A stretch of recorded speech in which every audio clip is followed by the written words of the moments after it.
No spin, no bias, no censorship. I'm Dan Wootton. This is Outspoken episode number 333. And Restore Britain leader Rupert Lowe will be here shortly to reveal his bold and comprehensive mass deportation plan to save Britain live on Outspoken. So we're going to make some big news soon. But breaking right now, the Jihad cover-up is far worse than we thought. When police were telling us this scumbag terrorist who had just killed 2 British Jews was the latest choirboy from a lovely English family, they knew full well he was an Islamist with a long history of extremism, sexual assault, and had even directly called the cops to pledge allegiance to ISIS. In fact, now they've admitted part of what they knew. Al-Shami called 999, claiming responsibility for the attack. He also pledged allegiance to Islamic State. So maybe they do know in this community, maybe they do know at the mosque what's going on, but they are clearly keeping it within their own community.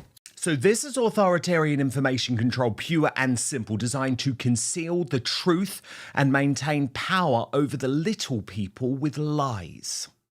Let your racism pour out in this way, okay? All right? You've insulted my faith.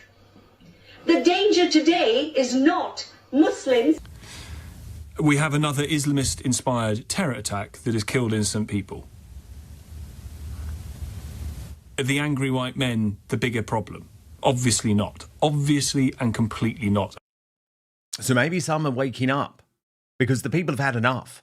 As the brilliant Pink Ladies proved last night in a series of clashes with hard-left ANTIFA extremists in Whitechapel, London. Hello. That's not very nice. I was just going to pose a question. You're a racist prick and the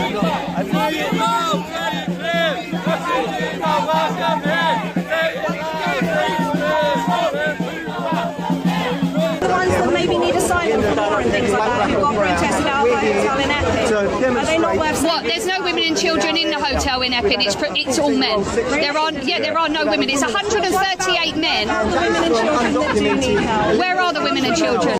So I'll expose the growing Jihad cover-up in my digest next.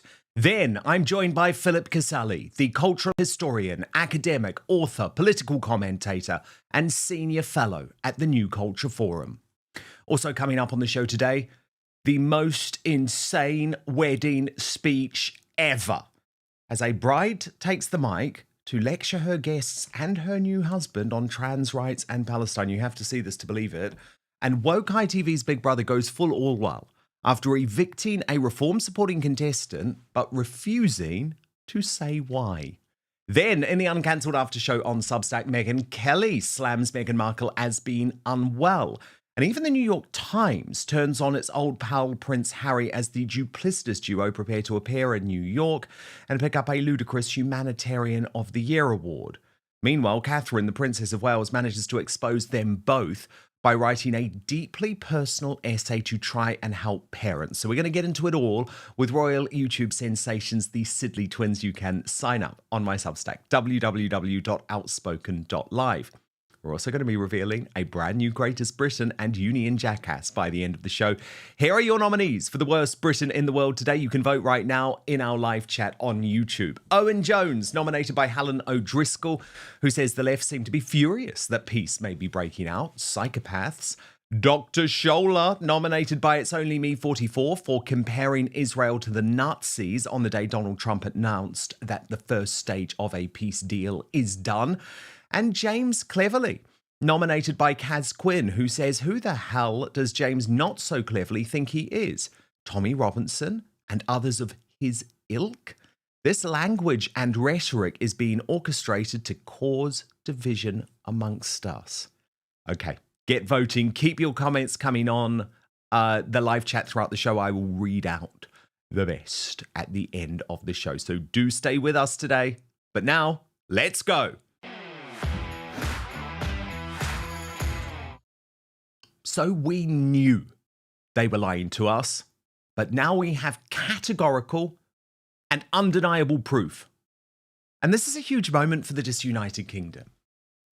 Because after any major criminal incident, especially a terror attack, we have always turned to the police and politicians to tell us what they know.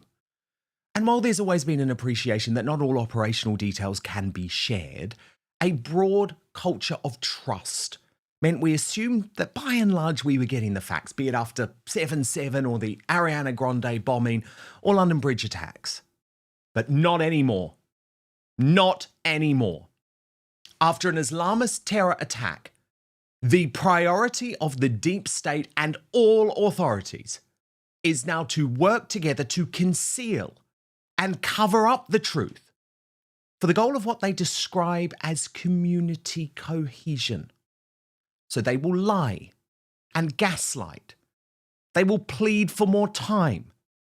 They will bully the MSM into shutting up based on national security claims. And they will threaten independent media and citizen journalists with arrest or prison. Anything but actually get up and tell us what they know and what actually happened. So with Axel Rudagabana, after the Southport massacre, you'll remember he was a Welsh choir boy, not a convert to Islam who was studying Al-Qaeda manuals and producing ricin at home, even though they knew. They knew. And with Jihad al-Shami, he was a lovely Brit with Syrian heritage, with an upstanding trauma surgeon father, rather than a rapist, bigamist, Islam extremist who had pledged allegiance to ISIS from a family known for praising Hitler online. They knew. They knew, but they told us this. There will be lots of questions that people would like answers to, and quickly. But please understand that some of this will take time. What I can say is that the highly visible response to these dreadful incidents will be sustained as we work to understand the full circumstances of what has happened. Liar. They knew. But they couldn't tell us, right? Because what if we were angry? What if we protested on the streets? What if we heckled Slippery Starmer? What if we started asking difficult questions about Islam? So they lied yet again, launched another monumental cover-up as the MSM nodded along. And they even leaned into false flag attacks at mosques to claim the real people under threat were Muslims, not Christians or Jews. Tommy Robinson asked the question the MSM won't yesterday. Peacehaven mosque attack? An insurance job? It's also why you've heard very little about this horrifying court case this week. Islamist terror suspects bought assault rifles, handguns, and hundreds of rounds of ammunition in a plot to kill Jews in a Manchester attack likened to Paris 2015 massacre. Two extremists inspired by Islamic State bought assault rifles, handguns, and hundreds of rounds as they prepared for a suicide attack on the Jewish community in Manchester. That's a different case. It is a sick and twisted game plan by the deep state.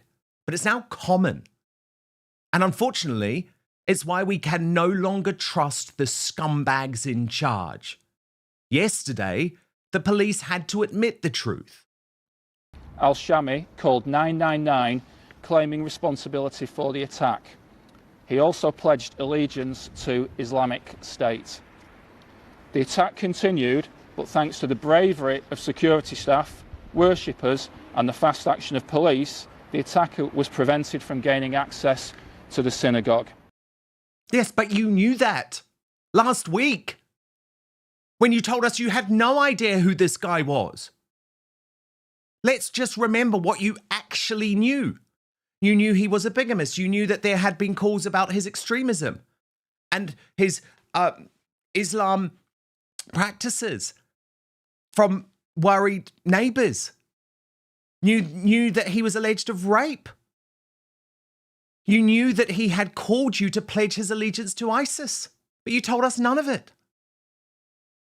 But of course, when Britain-hating anti-white lunatics like Yasmin Alabaya Brown and Humza useless are given unfettered opportunities to spread bullshit like this, then what hope is there? Let your racism pour out in this way, okay?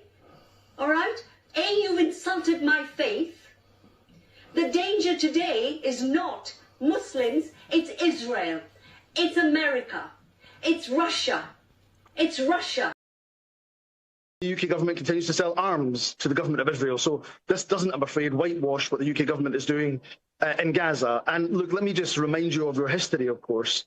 Israel was founded on the back of a campaign of terror. British officials died in that campaign of terror. For example, the bombing of the King George Hotel. But as Lee Kern countered, so he was a Muslim. His name was Jihad. He had 3 wives. He screamed Allah Akbar and stabbed people to death. There's only one thing for it. We need to attack middle-aged white men. That's the only way to end this sort of thing. But the truth is, even moderates on the right now know that this madness cannot continue unabated. You know, I believe that within that community, they believe they police themselves, and that I clearly don't know this family, obviously, but, you know, so I don't know what kind of policing goes on there, but I speak very clearly about there is one set of rules in this country, and these are the rules that you and I and the rest of us live by. So maybe they do know in this community, maybe they do know at the mosque what's going on, but they are clearly keeping it within their own community. Call was made by the attacker to police claiming to pledge allegiance to the so-called Islamic State. What a surprise. Are we in any way surprised by this? Here is a man whose name happens to be Jihad, whose father is in the public domain celebrating Hamas's attack on October the 7th as some sort of, his word, miracle. And I can't help but think back ever so slightly to the comments of Gary Neville, suggesting that here we have a terrible attack in Manchester, about which he's absolutely right, going on then to say the angry white men who are flying flags dividing us. Well, we have another Islamist-inspired terror attack that has killed innocent people. Are the angry white men the bigger problem? Obviously not. Obviously and completely not. And I think maybe a few scales need to fall from a few eyes on this one. What is the biggest problem of domestic terrorism in this country that MI5 are dealing with? It's this. Well, yeah, it is. But go and speak to every other host on your goddamn radio station, mate. Remember, behind the hate marches, which are due to continue in London this weekend despite Donald Trump's sensational Gaza peace deal, there is the reality that British Jews no longer feel safe. A tragic scenario outlined beautifully but painfully by Douglas Murray in this week's Spectator cover story. He writes, in the immediate aftermath of al-Shami's attack, police said they were searching for a motive, until the attacker's name came out and turned out to literally be Jihad. The BBC speculated that the attack may have occurred due to increase in rhetoric from the far right. Home Secretary Shabana Mahmood told GB News, the only person responsible for this attack is the attacker himself. In fact, attacks like this happen for a whole range of reasons, not least an increase in the rhetoric and lies of people who have spent decades spewing hate against Jews in general and the world's one Jewish state in particular. Hate crimes against Jews in Britain have almost doubled in the 2 years since the 7th of October 2023. The peak came in the 6 months after Hamas's bloody attack and reached the second highest on record in the first half of this year. And as Slippery Starmer tried to take some of the glow of Trump's deal today, I'm sorry, I just had to burst his bubble. Responding, zip it, loser. You tried to fuck it up with your recognition of a Palestinian state at the height of negotiations to appease the hard left of your deranged party. But here's the thing. The hard left are never going to end this. They will never accept that it's Trump who will end up bringing peace through strength to the Middle East. They're smart, but they're not smart enough. Oh, my microphone's broken. They're smart, but they're not smart enough. They have been covered by these liberal cities for so many years. And that's why we're all working with Treasury, with all these different departments, to find the criminal conspiracy. Okay. I'm just giving... Yeah, I was just given a note by the Secretary of State saying that we're very close to a deal in the Middle East, and they're going to need me pretty quickly, so I will take a couple of more questions. Having the ability to use tariffs to help me make a point. The tariffs have brought peace to the world. I'm telling you, they brought peace to the world, and not only here, but with so many other deals. You know, I've made 7 peace deals where countries were, in many cases, 30, 31 years, 135, 137 years. They've been fighting and millions of people being killed, and I brought peace.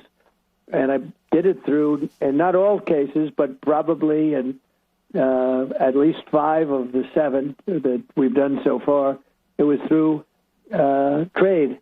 That we're not going to deal with people that fight. We're not going to deal, and we're going to put tariffs on you. We're not going to let you deal in the United States. We'll put tariffs on you. And without that, without the tariffs, I mean, far more than even the money that we're taking in, which is trillions of dollars, essentially trillions of dollars, far much more importantly, it gives you a tremendous road to peace and the saving of millions of lives, just millions and millions of lives.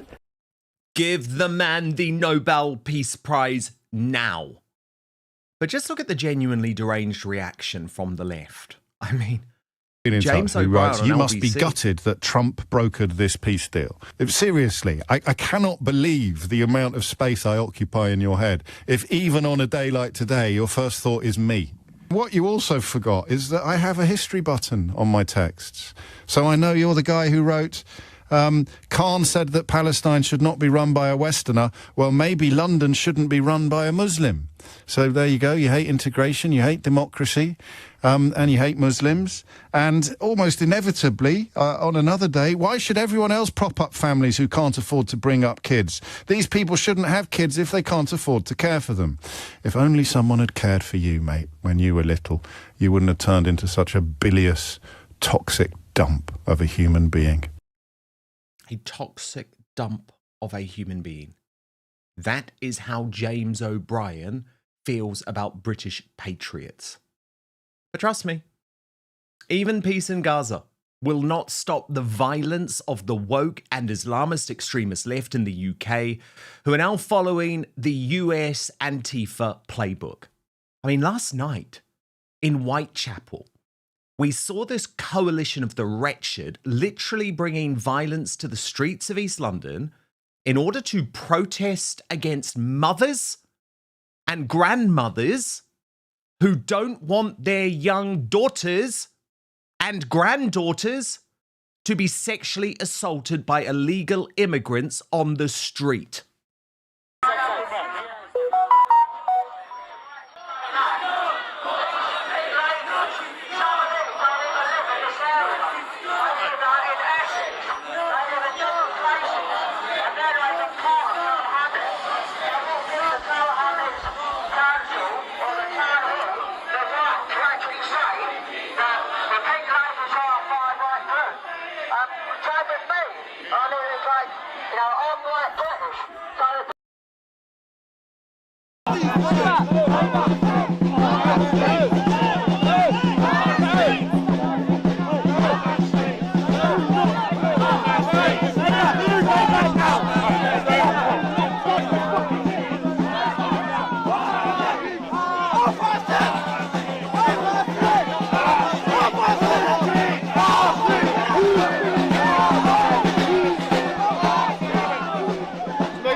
Young Bob was able to ascertain the type of people we were dealing with pretty quickly. Hello. That's not very nice. I was just going to pose a question. You're a racist prick and we don't want to talk to you. The other side, you. Normally say hello, Bob. How are you doing? Yeah. So I want to know, the people that we import into this country, do you believe they accept transgenderism as a valid political or philosophical idea? Hey lady, I'm not the one who decided to go up to people that I disagree with. What, are you harassing women? I'm not harassing women. She in fact wanted to come here because she's an attention whore. I don't really feel safe with guys like this around. Do you really? Wait, do I look particularly threatening towards women? You're making a woman feel unsafe. Callum, can we agree that I am not threatening? A racist? I'm not a racist, nor am I intimidating towards women. No, Bob, you made her feel unsafe.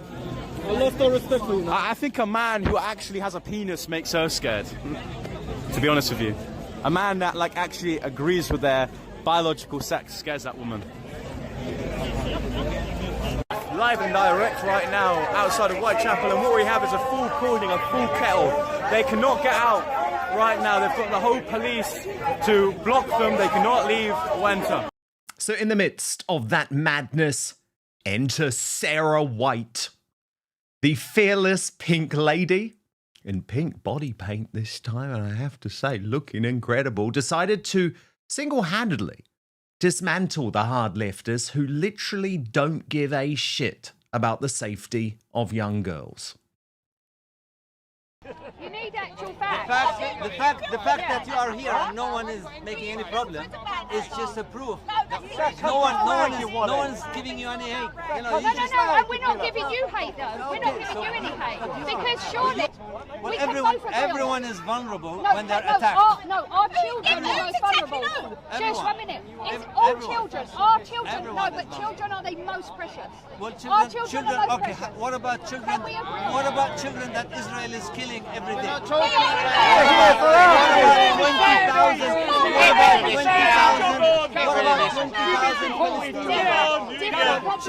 Different from the UK.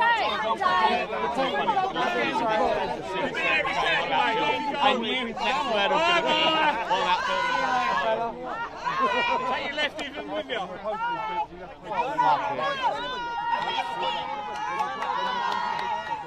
Adios. Support your argument, you go swearing. Yeah, but no one has to be religious. You don't have to believe in religion. Religion, to some people, is just made up. You know, I tell you what I believe. He was making a statement. My friend.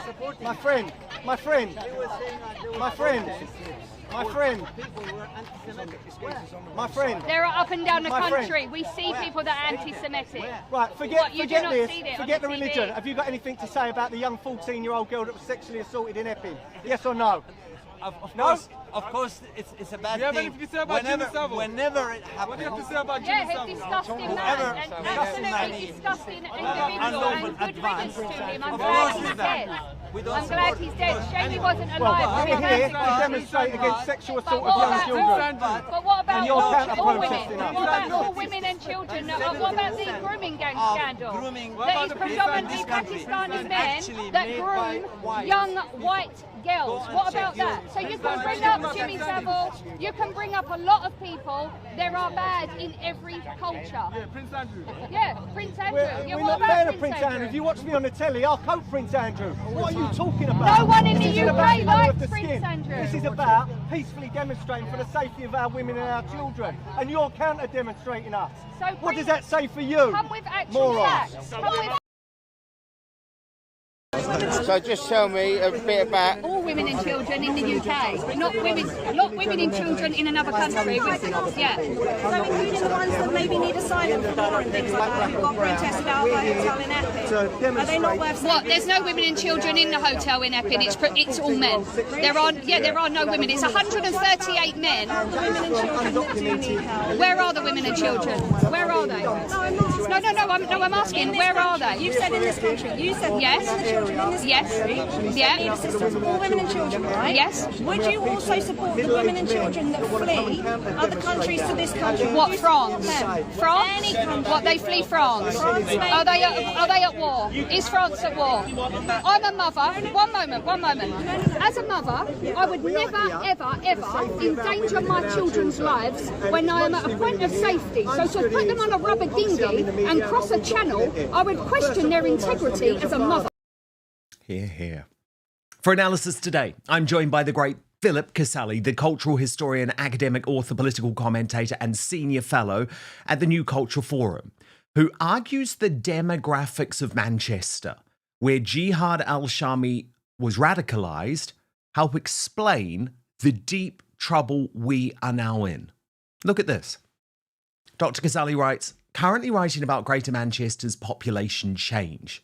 It's remarkable stuff. 2021 census, Rochdale, 18.8% Muslim. Oldham, 24.4%. Bolton, 20%. Taking Bolton as an example, you can really see the sheer force of Muslims, Islam in comparison to other demographics or religions. Hindu, just 2%. Buddhism, 0.2%. Sikhism, 0.1%. Judaism, 0.1%.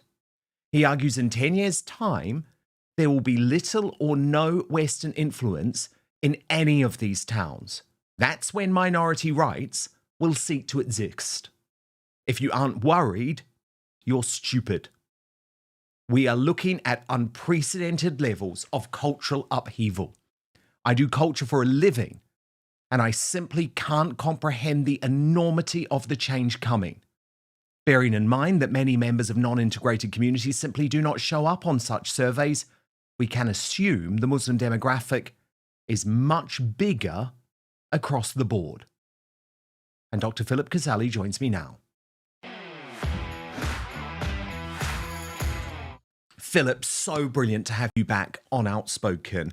But I want to kick off with this really disturbing breaking news, which is that to me, it is now categorical that we were yet again lied to, and the Manchester police and the deep state, the authorities, all the politicians were complicit in a cover-up last week when we were not given any information about this Islamist terrorist Jihad al-Shami, and it's been a drip, drip, drip over the past few days that make us realise actually they knew exactly what they were dealing with, right down to, Phillip, a phone call on the day from Jihad to the police revealing that he was working on behalf of ISIS. They didn't tell us a thing. A phone call from Jihad to the police. That really sums it up, Dan, doesn't it? I mean, it really does. I was just listening to your monologue there, and I have to say it was really sending cold chills down my spine because I'm from there. I'm from North Manchester. My mother lives in Prestwich, which is just across from Heaton Park, and I used to live in Crumpsall, where the synagogue is. A couple of my best friends got married there. Another really good friend was a best man at his mate's wedding. So this is very, very close to home to me. And we knew straight away before any of the information came out, we knew precisely what this is. And yes, it dripped out. We had the name Jihad coming out. And from there on, you can just put all the pieces together. But what happens every time they withhold crucial information, okay, and they do this time and time again, what happens is that bond, that trust between the authorities, the police, the government, and the general public just disintegrates. But the problem is it can't come back. We know from history that this stuff cannot be mended. Once you don't trust the authorities, then you're in a really, really difficult situation. Now, we've had unrest every week in one form or another, up and down the country, every single week. And it tends to revolve around Jew hate, okay? And every now and again, we stand up, we find our voices, and we fight back against it. And we fight back against the awfulness that is the Pakistani rape gangs. We fight back against the awfulness that is mass immigration. And we fight back against the awfulness that is the sheer bloody lies of the government, okay? We do that occasionally. But if you think about the broader picture, Dan, and I'm thinking specifically about anti-Semitism here, 1 in 5 people in this country are anti-Semitic. That is just utterly appalling, okay? But if you think about all of this stuff and you think about everything that's happened, it's very difficult to deny the fact that we are heading towards, and I'm not exaggerating here, Dan, we are heading towards something like a civil war, okay? We're in the foothills of this total destruction. We've got low-level violence, and every now and again we have an atrocity. When we have an atrocity, they try and lie about it rather than wanting to protect the wider community. And if they wanted to protect the wider community, Dan, they would say straight away, okay, this has happened. This is all the information you need, okay? Andy Burnham, who was the who's the mayor of Greater Manchester, the only thing he said, first of all, was, oh, just stay away from the area. Not even a kind of, this is a tragedy, this is appalling. He did say that later. But he just said, oh, stay away from the area. Now, you know that all of the people who are advising him, the government, all of these people are saying, you must not say this, you must not say that, you must not say that, because we're frightened of 2 things. And this is ultimately what they're frightened of, Dan, okay? They're frightened of Islamism and they're frightened of the hard left because, as we know, they are complete nutters. But they are also frightened of the British people because they know the British people have been pushed to the absolute brink. They know that white working class girls in the places that I've just described in that tweet, okay, in places like Bolton, Rochdale and Oldham in particular, they know that white working class girls are just fair game to Pakistani rape gangs, and they have done nothing about it. They've covered it up for decades. It's not just years, it's decades. They know that we know that now because all of that stuff has come out, and it's come out through independent journalists like you and me, okay? It's not the BBC, it's not the national broadcasters. No, they're all playing they know we know that. Okay, and they are frightened of us. So this situation, this inflammable situation, just cannot go on. And I look at these places. I look at Oldham. What did I say? A quarter Muslim. Rochdale, it's about 18 or 19%.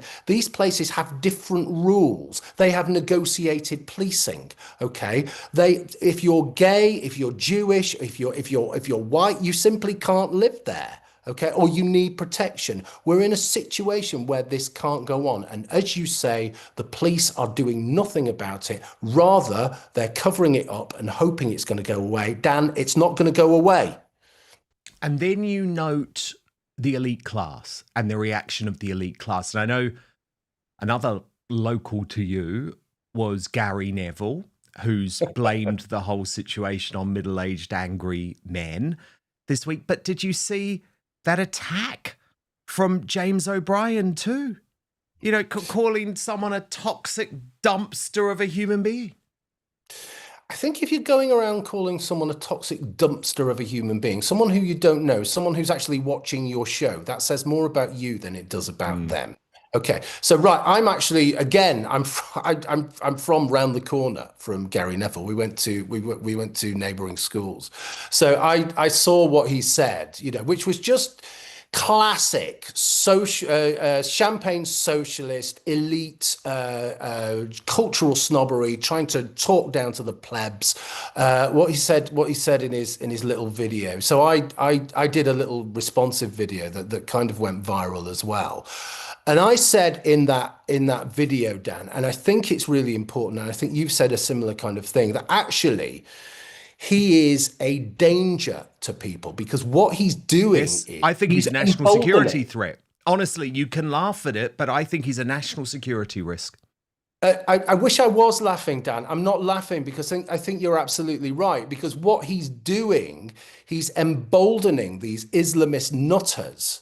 And they know that they have these useful idiots like him who are going to just defend anything they do, and not only defend, but deflect to absolutely innocent people, the kinds of people, let's be clear, Dan, the kinds of people he's talking about here are British taxpayers, the people who get up and go out to work, the people who contribute, the people who don't blow up the place, the people who have a vested interest in the heritage and history of this place, okay?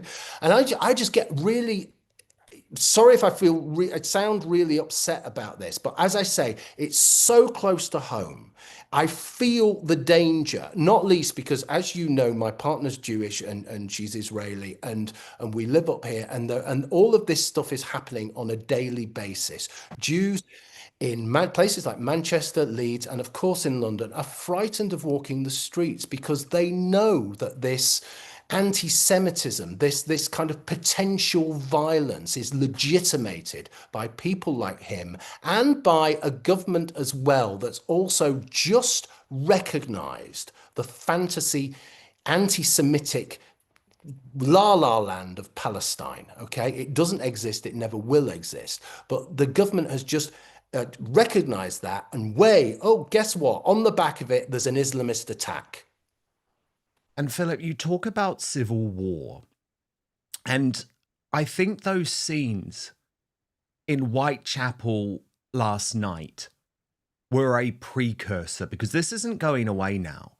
When you have, I mean, I've described it as a coalition of the wretched, right? Yeah. I mean, you've got the mad Islamists covering their faces with kafirs, but then you've got the mad hard left trans extremists who in America, as we know, are increasingly turning to violence.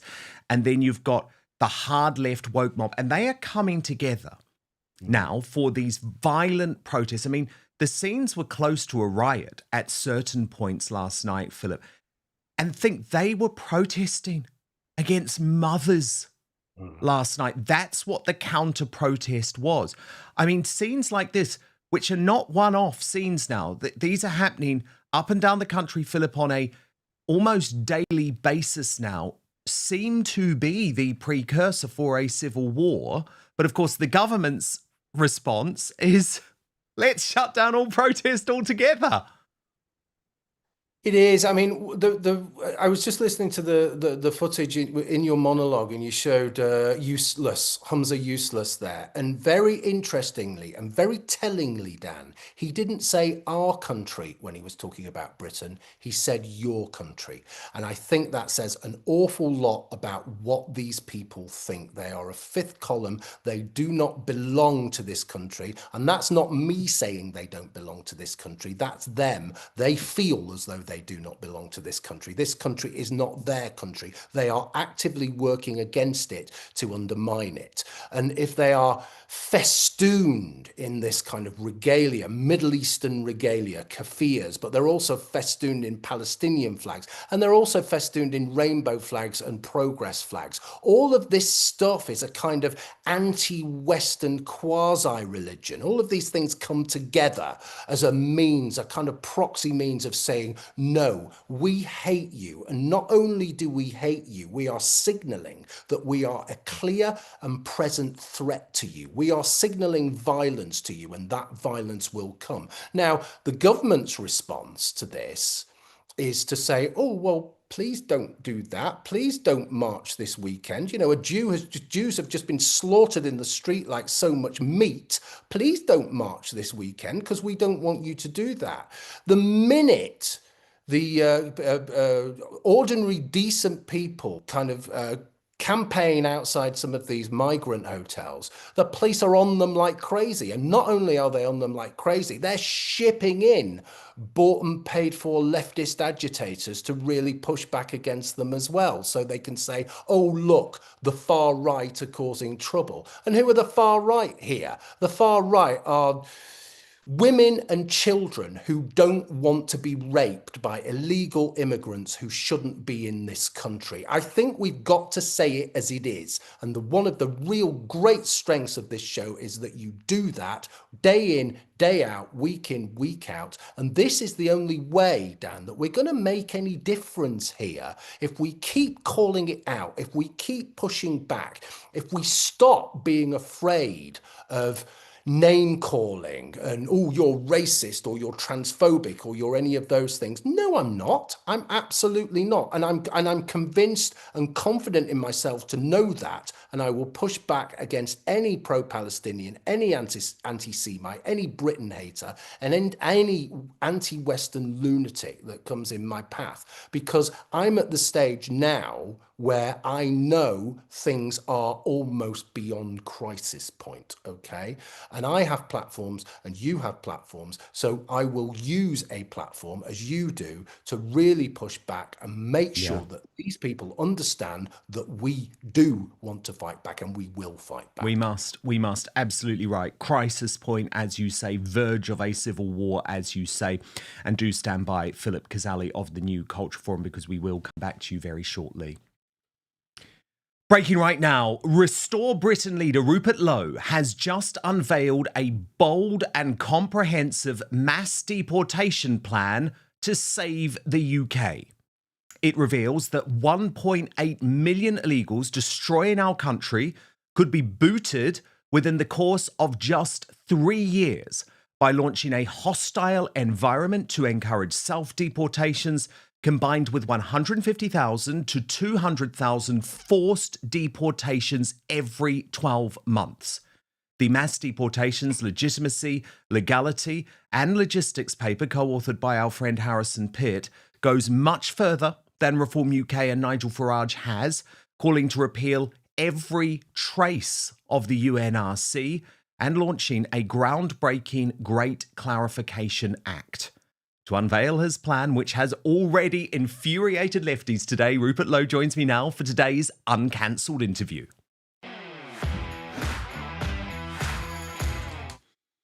Rupert, wow, this is a bold plan. Great to have you back on the show.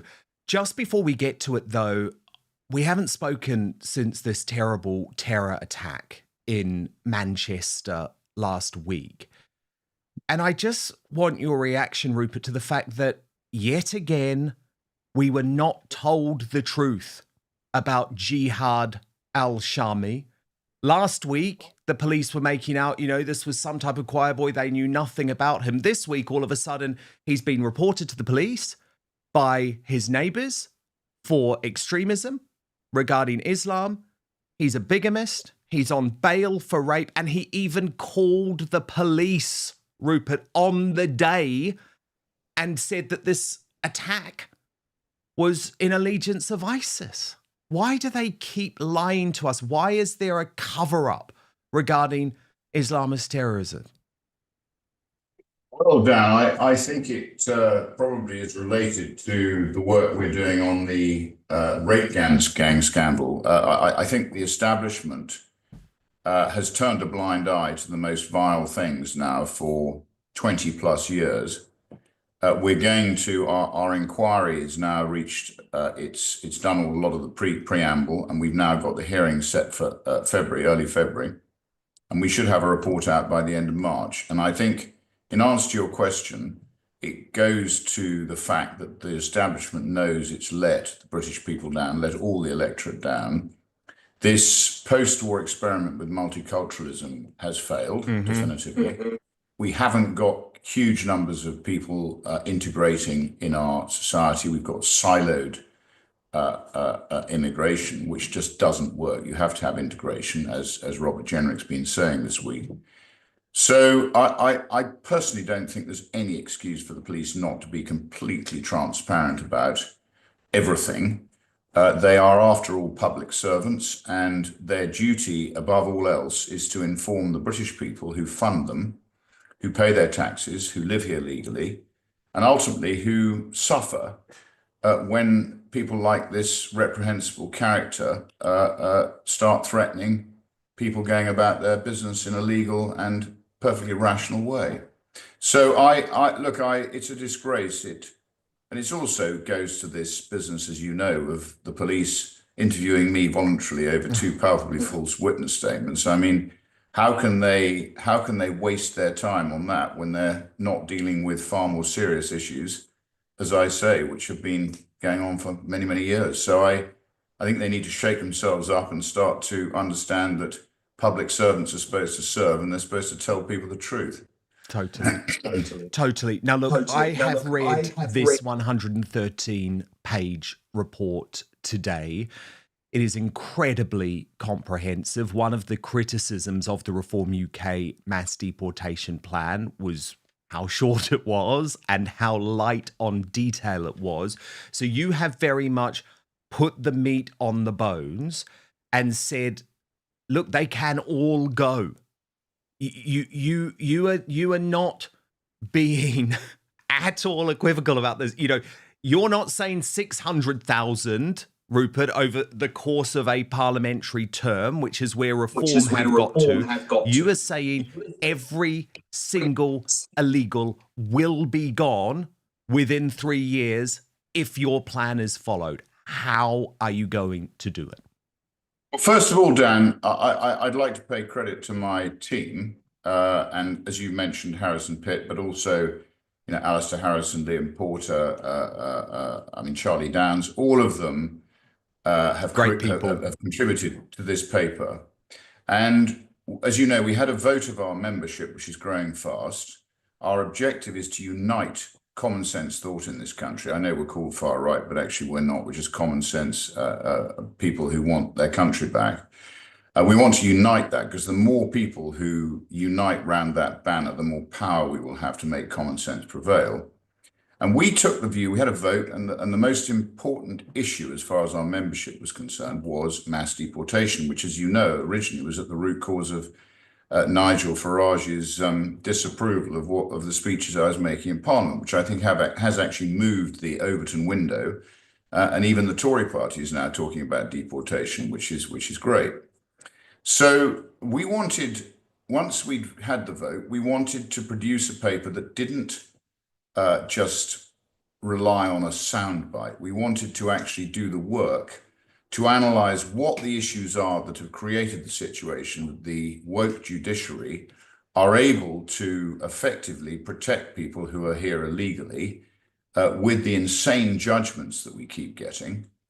And once we'd identify those issues and we'd put forward a proposal as to how we deal with the, if you like, the legislation that's necessary, what we then put forward is a series of proposals as to how we actually ensure that this deportation takes place. And you said 1.8 million people in 3 years. We think it can be done in 2 years and 5 months. Love it. And that's basically you're right. I mean, we've said 3 years because we want to be conservative. In the same way that we've been conservative when we say we think it's going to save the British taxpayer in the end somewhere in the order of, or conservatively, £15 billion a year. So I think this is just a start. So illegal means illegal. We have to attack those illegal migrants and deport them who are here illegally, those arriving here illegally. I've always said the foreign criminals in our prisons should be the first 10,500 out of the country. And we've put forward, I think, a very rational paper. It does require a cold towel over the head and quite a bit of time to be put aside to read it. Mm-hmm. But we, I think, have identified a lot of the issues that Tony Blair's legislation, and to some extent Cameron's legislation, have brought upon us. And do you know what the most important issue, which I think, and Harrison wrote very elegantly about this in his section, is basically, Dan, the sovereignty of Parliament. And I think one of the biggest issues that we have to address, and as you know, Tony Blair's reforms to our court system and to the selection of our judiciary has effectively created the Supreme Court, and it's denuded the power of the Lord Chancellor. We are proposing the Lord Chancellor and Parliament should ultimately do what it's employed by the British people to do, or elected by the British people to do, and that is, if we get ridiculous judgments from the judiciary, Parliament should exercise its power and have a vote in Parliament that effectively protects the British people from these woke and unaccountable judgments based on historic laws, international laws largely, some domestic, which are damaging the interests of the British people. And I think if you poll people, which we've done, most people in this country know that things are going badly wrong, and they want mass deportations. They don't want these illegal people coming here and being allowed to live here and being rewarded with, top of the housing list, top best medical treatment, and spending money. What we need to create is a hostile environment. That's the first thing to do, which as you see, we put forward, and that in itself will, I think, encourage a lot of people to go voluntarily. And after that, then we have to turn up the screw, and we have to ensure that illegal means illegal. We have to protect the electorate, the honest, decent tax-paying electorate. We have to protect those businesses that are being damaged by employment of illegal migrants. We have to ensure that the Homelessness Reduction Act, which means that the NHS and other government agencies don't collect the data they should be collecting and don't identify those people who are abusing the British, if you like, the largesse or the kindness of the British taxpayer. So the NHS very often treats people illegal, and the Homelessness Reduction Act allows them not to collect that data and to treat people who don't deserve or aren't eligible to be treated. Equally, as you probably know, I mean, a lot of my private businesses now are forced to comply with various laws in order to quote for state or state-controlled business. As you know, the state now accounts for nearly 50% of GDP. And I think we've got to step up, as we say in this paper, the sanctions for directors of businesses who are employing illegal migrants. But in the same way, we also need to hold to account government agencies who are using contractors to ensure that they audit regularly those contractors to ensure they're not using illegal labor. And we need to, all government bodies need to be astute and clear about the fact that they are basically not going to undermine the interests of the majority of us who are honest tax-paying citizens who do pay our taxes, do fill in our tax returns, do employ lots of people and pay now unreasonable sums in corporation tax, obviously in employers' national insurance. As you probably know, they reduced the threshold of national insurance payments, which is as big as the national insurance increase, which is again to some extent what I would call a stealth tax, which is wrong. So I applaud this and my team, and I would encourage everybody to read the document. There will be people who disagree with elements of it. There'll be people who say we haven't done enough on the Northern Ireland Protocol or the Windsor Agreement, but I think we've addressed the issue of Ireland and the Belfast Agreement, which again people should read what we put, and then if they want to have a debate, let's have a debate. But I applaud the paper. It's taken us a long time. It's been a huge piece of work. And once we've done this one, Dan, there's going to be another vote of the membership and we're going to move on to something else. My favourite topic for the next one is an Englishman's home is his castle, but I will be guided by our members. Excellent. Can I just talk about the raw politics of this, Rupert? Because, of course, Restore Britain is not a political party. It is a political we're a movement. And the hope is that you can continue to shift the Overton window, as you quite rightly have pointed out, something you did right at the start of Parliament while in Reform UK. So in some ways, you can look at Reform UK and think, OK, well, Nigel Farage was saying mass deportations were a political impossibility. Just a year well, he actually, ago. Dan, told me to take the word mass out of one of my speeches because it offended him, which I did do. He also tried to, I sat in a hotel room with him in Kemi's constituency. He also tried to stop me talking about deporting all those people who were involved in any way with the Pakistani rape gangs, families, anybody who knew what was happening and didn't basically bring it to the attention of the authorities. They should also, if they're foreign nationals, they should also be deported. And he didn't like that either. So I do think he's changed his tune a bit recently. And exactly. And there's been a Damascene conversion because of the national conversation which you started, in a large part, by the way, because of Elon Musk and X and the free speech that we've got on there. But my question is, okay, so Reform UK have come out with this policy. They clearly wanted to beat you. It was a pretty light and thin policy, 600,000 people over the course of Parliament. Now, that leaves at least 1.2 million people still in the country. So was the Reform UK plan a real mass deportation plan, or is your hope that they're going to look at this policy prescription from you and realise, actually, no, we've got to go harder and we've got to go quicker? Well, in all honesty, Dan, I don't really care what Reform does now. Ultimately, I'm running our organisation, and what we want to do is lead the debate. And as you say, as I think we have, I made some speeches in Parliament which some of the other MPs were shocked by, but they had to be made. And I think now you've got many other people saying things that I said, and I got much criticism for. But in the end, as I say, Parliament's dysfunctional. It's got a lot of MPs who have been selected for the wrong reasons. Many of them are nice people, but they're not that capable. And I think what's happened is the balance of power in Parliament has now swung to the staff and to the administrators of Parliament, not to the MPs. The MPs are the elected representatives of the people, and what we have to do is wrestle back the power of MPs. And if you have a vote in Parliament and MPs vote for stupid things, they deserve to lose their seats at the next election. So what we want is transparent votes in Parliament. I mean, we think 1.8 million, Dan, is just the start. So once we've achieved that, then we will turn our attention to people who are living here, in theory, legally, who aren't contributing, who effectively can't speak English, who are a burden on the British state. And as you see in Sweden, ultimately, they are beginning to pay people to go home.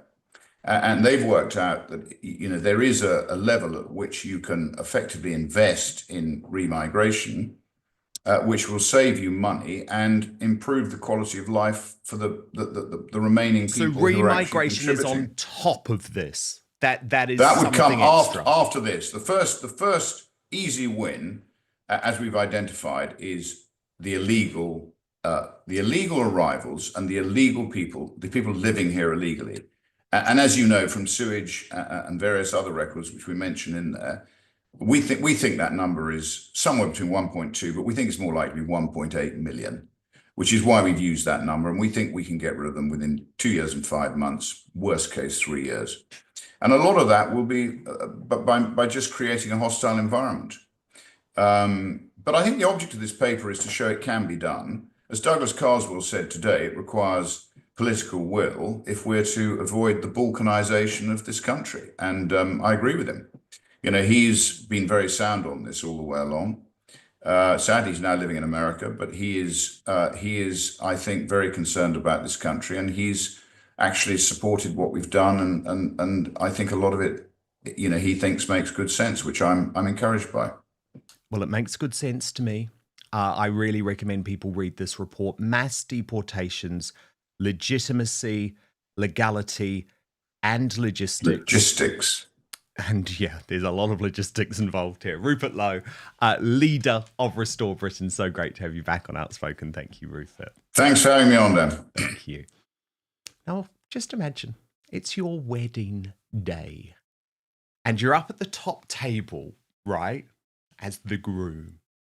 And your lovely wife decides, okay, in a break with tradition, and I know a lot of grooms are okay with this now, in a break with tradition, because, of course, lots of women do want to say something. The bride is going to speak. So you imagine she's going to get upright and maybe thank her parents or say how amazing the bridesmaid's been, or maybe what the groom has meant to her.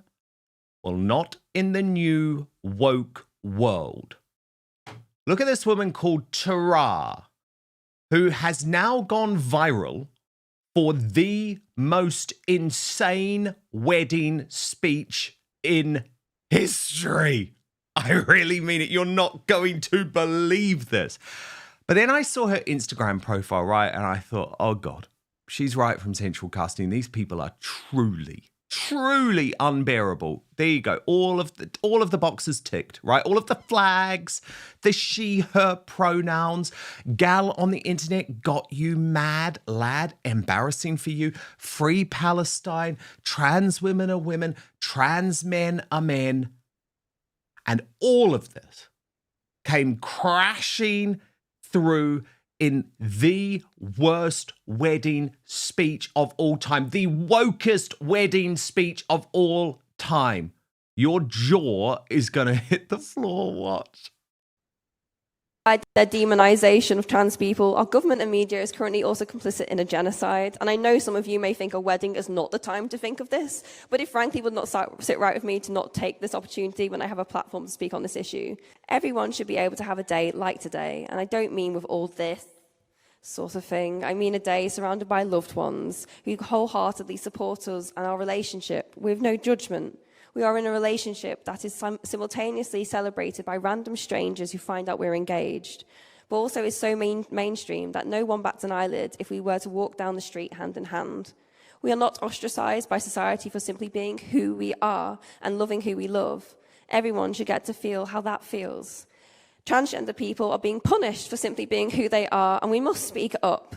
We are losing hard-fought ground, and we simply cannot yield to hatred. Trans men are men, trans women are women, trans rights are fucking human rights.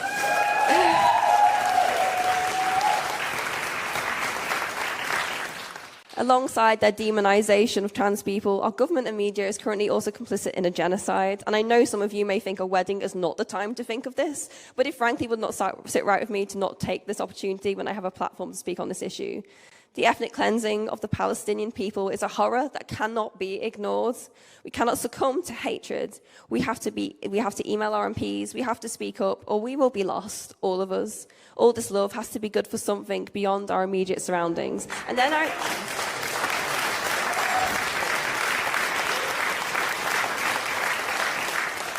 I was going to do a mic drop, and then I asked George, and George said the mics cost £5,000, so I'm not going to do that.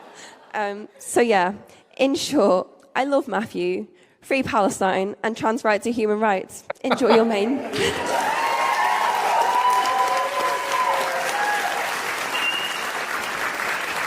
And at that point, Matthew is thinking, what the hell have I just done? Look at it. Look, you can see it in his eyes.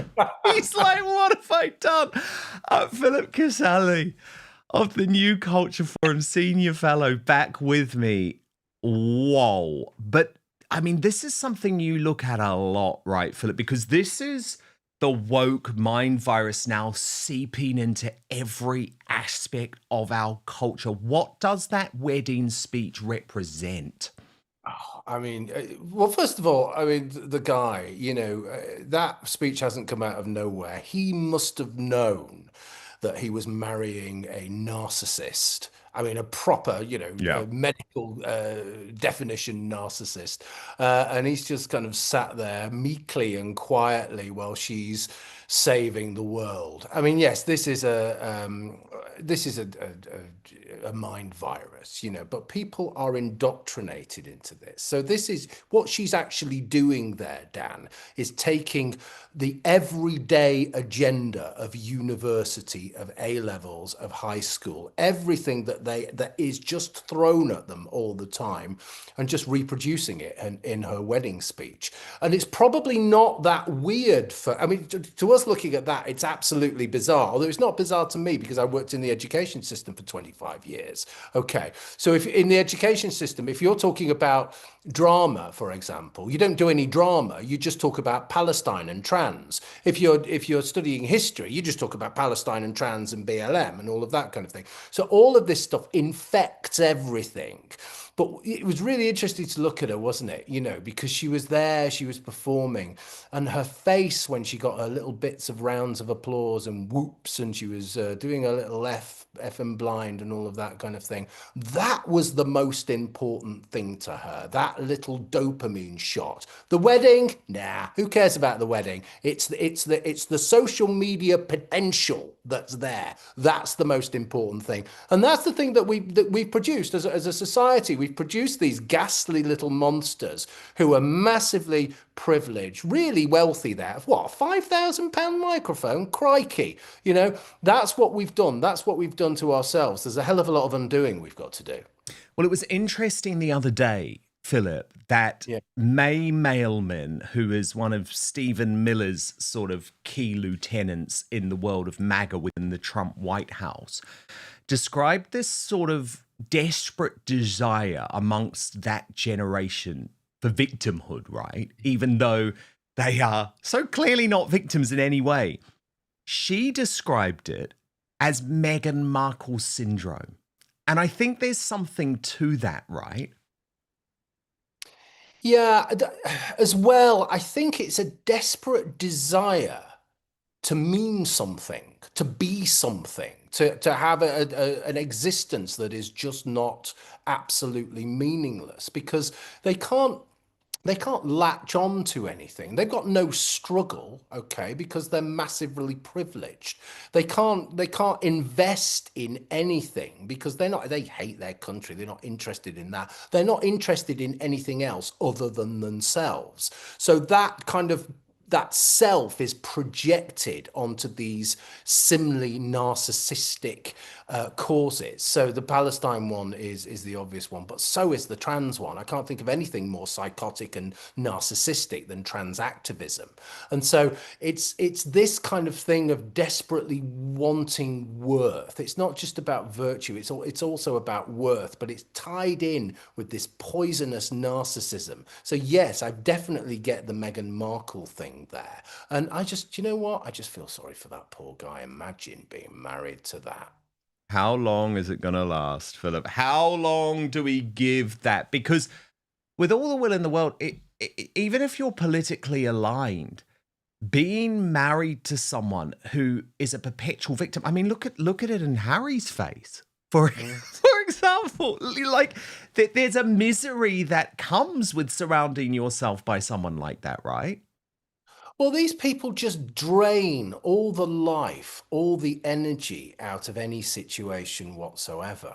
But I was just looking at that guy, and yes, he looked like he was beaten already. By the time of the wedding speech, and she's making the wedding speech, he's beaten already.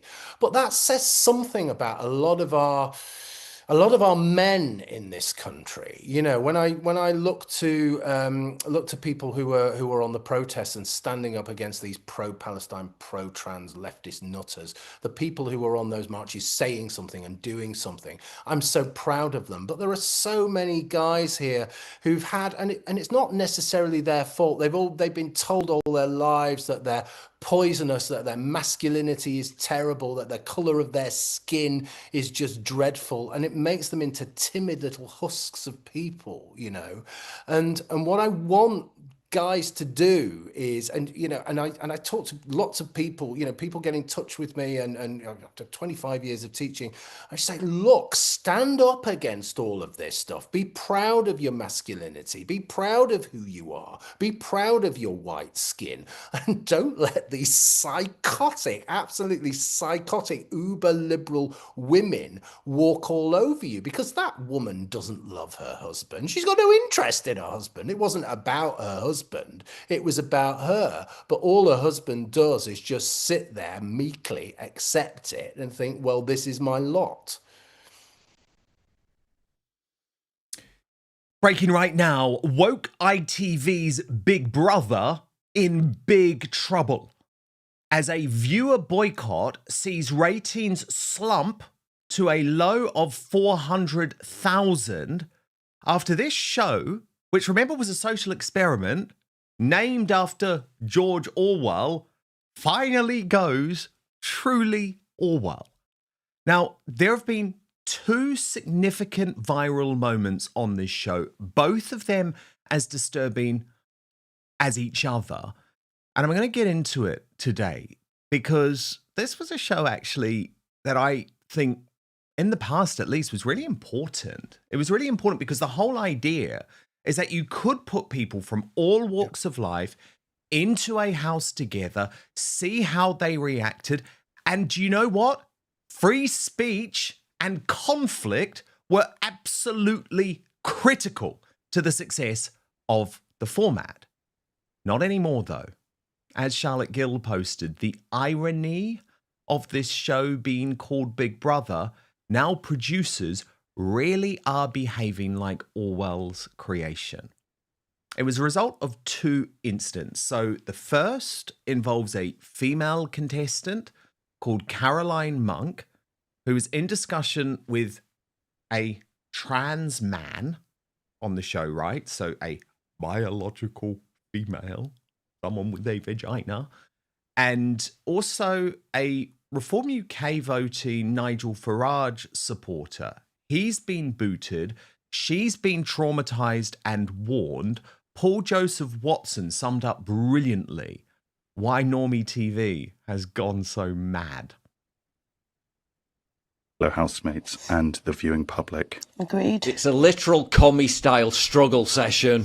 I'm sorry to everyone out there. But the sobbing and the humiliating apology wasn't enough for the poor woman not to be made an example out of on primetime TV. Despite the fact that her opinion aligns with the majority of the British public, and despite the recent landmark Supreme Court judgment, which literally ruled that trans women are not women, she survived for now. But just today they booted this guy off because he said he liked Nigel Farage and thought illegal immigrants shouldn't be given priority over native Brits. Getting free driving lessons. Do you actually think that they're getting free drive? Because I think it's being exaggerated. Because it's like people are saying they're in 5-star hotels, they're getting iPads, and it's like it's true. These reality TV shows are literally just social conditioning show trials to demonise anyone who's vaguely right wing. She's a girl. No, you're not.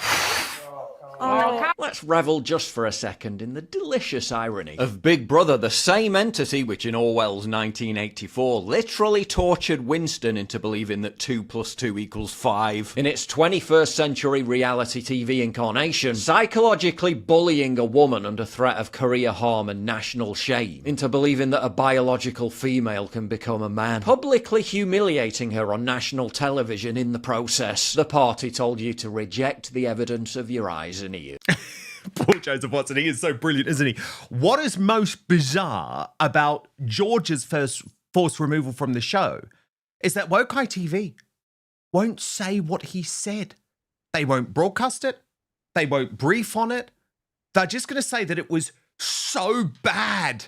Whatever he said was so bad and so dehumanizing that he deserves immediate cancellation. Well, George has now responded in a statement. Watch.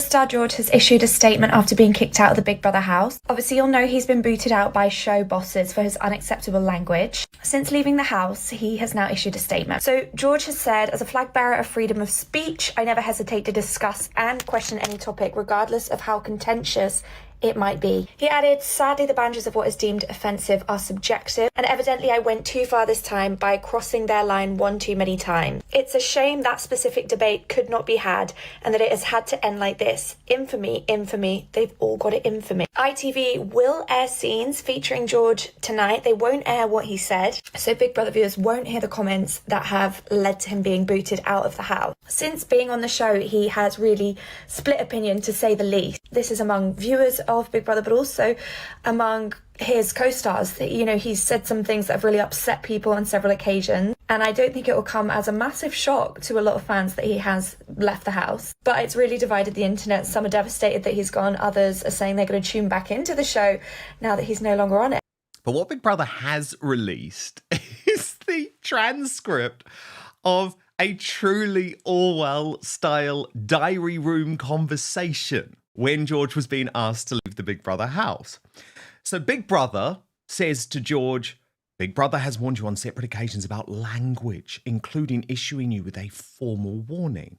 Despite this, at 6:22 p.m, in a conversation about conspiracy theories, the words you used broke the rules regarding unacceptable and offensive language on multiple occasions. George, Big Brother thinks that your repeated use of offensive language in the house, including during yesterday's conversation, is unacceptable. Big Brother cannot permit you to use language in a manner which is considered offensive by housemates or the viewing public. George responds, understood. Big Brother continues. Despite the prior warnings and the opportunities we have given you to adjust your language in the house, you have persisted in using offensive language. And as a result, Big Brother has no choice other than to remove you from the house. George, is there anything you would like to say? George responds, I always want to question any theory, any movement. I just like to. I just want to know the truth about things, and I'm sorry. So I'm really gutted. But if that's what you want to do, then I'm sorry it's ended like this. Now, you remember, George's first crime was mocking the voice of a queer man in the house. James Essex explained, in a game of truth or dare, a man jokingly imitates one of the self-identified queer people in the house. Big Brother summons him, chastises him for causing offence to the viewing public, and issues him with a warning. But as Lottie Lewis made the point, it's not known what George said to be evicted, but the policing of language so far says it all. This show is everything that's wrong with society right now. People permanently offended and cancelling others instead of having discussion. And as Sophie Corcoran argued, I think Big Brother should do a press release of what George is alleged to have said. If it is genuinely inappropriate, then fair. But if it's wrong, to accuse him of such and not say what he said. To Phillip Kiszely, Senior Fellow at the New Culture Forum now. Now, Phillip, this one breaks my heart, right? I'm a 42-year-old man. Big Brother has been a big part of my life. But I knew woke ITV was going to destroy this show. I knew it. I just knew it because they can't handle conversation. So what they do, and they set it up right at the very beginning of the series with Emily Hewitson, the Tory who was on the show and said she didn't have a chance because she was turned into the enemy figure. She was evicted within hours. But then what they do is they put in a couple of people who are sort of anti-woke, but they're immediately turned into the freaks of the show, the people who all of the attention is on. And when it came to this guy, George, as far as I could tell, he was a Reform UK voter and Nigel Farage supporter. That's all. You know, maybe a little bit un-PC. But how bizarre that they are destroying this guy's life and career, but not actually prepared to say what he said. And I mean, someone from Reform UK messaged me and said their belief is that he simply used the word globalist. And that the word globalist is now, in the world of ITV, meant to have anti-Semitic connotations. Now, look, if that is true, and all he did was use the word globalist, then we need to know, because this is nuts. This is absolutely ridiculous. I mean, I'm old enough to remember the first couple of series. Oh, me too. Me too. Yeah, but they were great. I mean, they were great. absolutely superb. It was, you just couldn't keep your eyes off it. So Nasty Nick, remember him, and all of those people. This is beyond irony. It's parody. It's completely absurd. And ITV and BBC are the media wing of this occupying power that is the Labour Party. They're not governing for us, or they're not governing on our behalf. They're actually just they're governing against us. And the media is actually imposing that essentially a communist agenda on us. I mean, let's just think about Reform. For whatever you say about Reform, we've both got criticisms of Reform, but they are running, what, 35% in the polls, or at least they were last week. Labour are, what, 16%, something like that. You know, they're in the toilet, okay? All of their ideas, all of this woke stuff, this identitarian nonsense, this dividing people, this jargon of nonsense. Nobody cares about that apart from a few people. The problem is that the few people are in government, the civil service, media, and the universities, and they tend to run everything. They dominate the whole agenda. So it isn't just the government that's working against us, it's all of this big blob. Now, what we really need to do, and it was great to listen to Rupert before, is really push against all of that and deconstruct it, just pull it all apart and just say it's rubbish. Now, the way to do that, of course, is one, not pay your TV license. Don't watch the BBC. Don't watch ITV. They are working against you. It's absolute rubbish. Okay. Boycott. But that's what we've got to do, okay? And you're not missing anything by not watching Big Brother. Just watch old episodes from 20 years ago on YouTube. When it was actually good. Well, then you'll find something really good because the people were real. They were much more intelligent, and there was a sense. It was a sense of social experiment. Now it's a sense of social containing, and it's almost big time, because that leads me on perfectly to this woman, Philip. And actually, what has happened with this woman, I believe, is actually even more sinister. So she's called Caroline Monk. She's been around for many, many years, right? I know her. She's a showbiz PR from days gone by.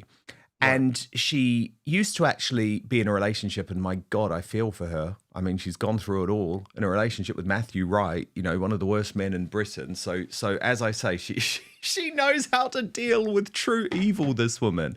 But, you know, she's a breast cancer survivor. As I say, she's gone through it all, okay? Now, she had a few drinks. Clearly, they provide the alcohol in the Big Brother. They lubricate you to try and, get some drama going. And there is two people in this house, Philip. One pansexual. So I think she's a Scottish attention seeker, if I'm totally honest. I mean, a beautiful young woman who seems to be with all of the guys. But, you know, pansexual, that means, you just fall in love with whoever it happens to be. It doesn't matter what the gender of the person is. And then there is a trans man. So there is a female biologically in the house who has chopped off their boobs and is living as a man. But they're having a discussion. And look, it's a fruity conversation and it's a little bit, sort of naughty, okay? And it's about, if you had to sleep with someone in this house to keep civilization going, who would you choose?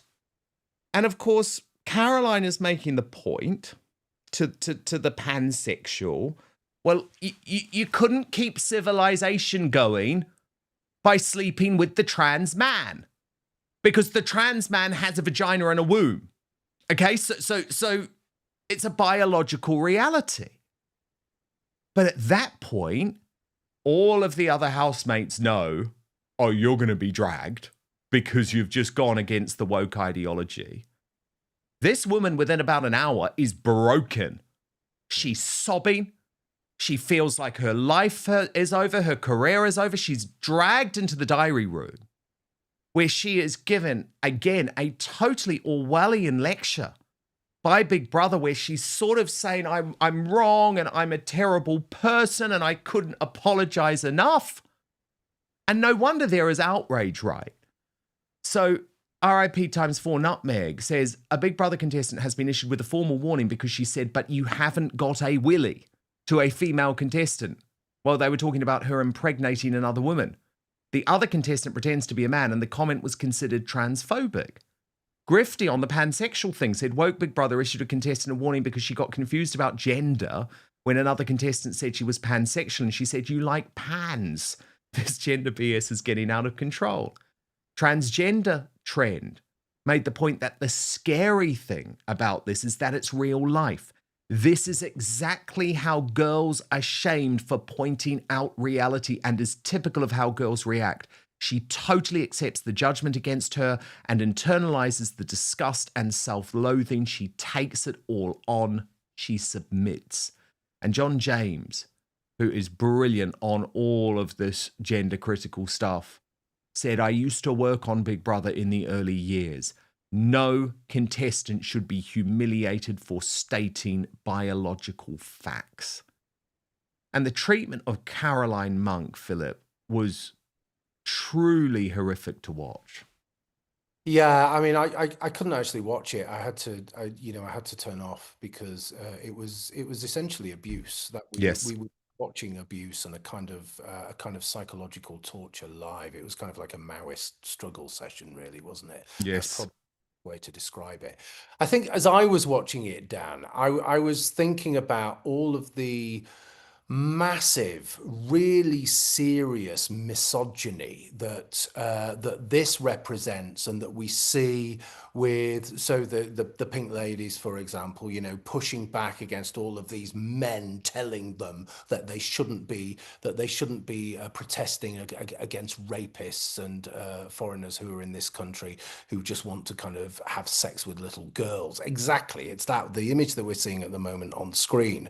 So I think what women are doing now is knowing full well that they've got to fight against this terrible bigotry, and it's a bigotry that's in the name of kindness, you know, the be kind thing. So what's happening here is over the years, so many people have just learned to live in this bizarre non-reality where if you speak up against the fantasy that is gender politics, if you speak up against the fantasy that is multiculturalism, that is diversity is our strength, you get knocked down. And not only do you get knocked down, you get shamed. You lose your job, as we both know, you lose your job. But lately, you lose your liberty. And on the back of the Charlie Kirk stuff, now you lose your life. So this is getting very, very serious. This is only Big Brother, but it isn't only Big Brother. It's massive. It's really important because it demonstrates very clearly and very seriously where we are in terms of people who have the wrong politics, people who are the wrong sex, I won't say gender because I don't believe in the word, and people who just don't fit into the government and media agenda. We are all in danger. It comes back to what I said at the beginning of this show. We are all in danger and we have to stand up against it. The worst thing you can possibly do, Dan, is hold your head in shame and say, yes, I'm sorry, because they're not looking for an apology. They're not looking to forgive you. They're looking to destroy you. They're looking to destroy the things they don't like, and they are pretty goddamn evil. They are indeed. Dr. Phillip Kiszely, amazing man, senior fellow at the New Culture Forum. And it was such a pleasure, actually, to be at the New Culture Forum annual drinks last week. There we are with the brilliant Rafe Hadelman-Koo, the brilliant Peter Whistle. And I just love the work that you all do at the New Culture Forum. We so need you. Oh, Dan, it's been an absolute pleasure. Please, let's do it again soon, eh? Please. Thank you so much. Dr. Phillip Kiszely, absolute legend. We're going to be revealing our greatest Britain and Union jackass in just one moment. First to your comments, though. Scotty John says, why do they still treat us like children? When anyone with eyes can see the truth, it's unbelievable. Skittle3333 says, I worked in the control room of the police. When a call comes in, you immediately get all information on the suspect from the systems. They would have all known about Jihad al-Shami within minutes. Evan Hensley says, unfortunately, I believe that eventually there will be a major attack. Sadly, this seems to be inevitable. And Razor says, nothing will change under Islam Appeaser Farage and the Reformed Tory party. Lots of you, though, liking the policy prescription from Rupert Lowe. After that exclusive interview, Julie Cole says, great policy put out today by Rupert. Well done. Keep on roaring. Okay, a reminder of your nominees for the worst Britain in the world today. Owen Jones, nominated by Helen O'Driscoll, who says, the left seem to be furious that peace may be breaking out. Psychopaths. Dr. Scholler, nominated by It's Only Me 44 for comparing Israel to the Nazis on the day Donald Trump announced that the first stage of a peace deal is possible. And James Cleverly, nominated by Kaz Quinn, who says, who the hell does James not so cleverly think he is? Tommy Robinson and others of his ilk? This language and rhetoric is being orchestrated to cause division amongst us. And the results are in. In third position with 14% of the vote, James Cleverly. The runner-up with 33% of the vote, Owen Jones. But your union jackass, the worst Briton in the world today, Dr. Scholler with 53% of the vote. And because it is Thursday, what we do now is put our union jackasses from across the week head to head in a massive vote as to who will be named the worst Briton in the world this week. Can you believe it? We got over 100,000 votes last week. That was massive.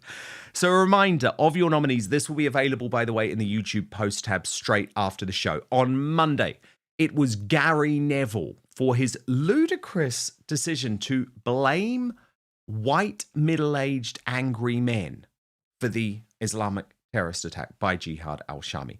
On Tuesday, it was James O'Brien for his deranged reaction to the attack. On Wednesday, Lenny Henry for suggesting that we've got to pay £18 trillion of reparations to every single black British person in the UK. And on Thursday, Dr. Scholler, because of her reaction to Donald Trump's peace plan. So those four will be going head-to-head. Going to be fascinating to see who wins, so get voting. In just a few minutes, you can just head to the posts tab in my YouTube community. But today's Greatest Britain is an honorary nomination put forward by Mad Dog Photo. It's Donald Trump for negotiating the ceasefire. Now, coming up in the Uncancelled After Show on Substack, Megyn Kelly slams Meghan Markle as unwell, as even the New York Times turns on its own pal Prince Harry as the duplicitous duo prepare to appear in New York and pick up a ludicrous Humanitarian of the Year award. Meanwhile, Catherine, the Princess of Wales, has written a personal essay to try and help parents, so we'll get into it all with royal YouTube sensations, the Sidley twins, at www.outspoken.live. Couple of little notes. Please do subscribe to our podcast feed. You can do so on Apple Podcasts or Spotify just by searching for Dan Wootton Outspoken. On Spotify, we're available as a video podcast now too, and you can subscribe totally for free. My big ask of you is that you please rate and review. That means give us a 5-star rating, give us a review saying how much you love the show. If you do, of course, I wouldn't ask you to lie. And we will be back with you tomorrow, 5 p.m. UK time, midday Eastern, 9 a.m. Pacific. Hit subscribe right now on YouTube or Rumble. And if you turn on the notification bell, you will be alerted to our brand new episodes. And most importantly, I promise to keep fighting for you.